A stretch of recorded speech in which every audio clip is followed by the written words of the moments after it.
Tetra புதிர். குழந்தைகளே, இன்னைக்கு நாம் பார்க்க போகிறது பந்து வடிவங்களை வச்சு உருவாக்குற ஒரு புதிர். இதற்கு டெட்ரா புதிர்னு பேர். எப்படின்னு பார்க்கலாமா? இதை செய்ய நமக்கு பிங் பேங் பந்துகள் தேவை.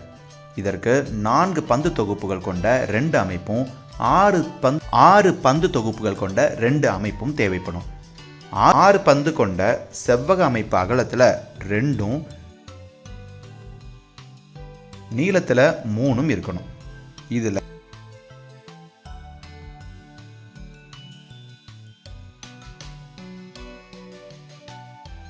ரெண்டு அமைப்பு வேணும்.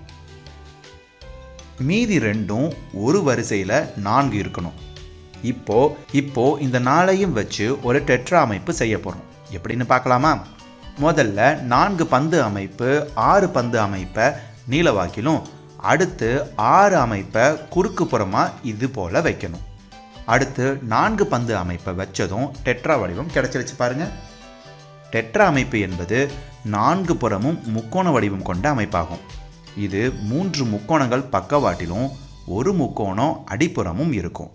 பெரும்பாலும் அறிவியலில் நாம் படிக்கும் மூலக்கூறுகள் எல்லாம் இந்த அமைப்பு போல தான் இருக்கும், தெரியுமா?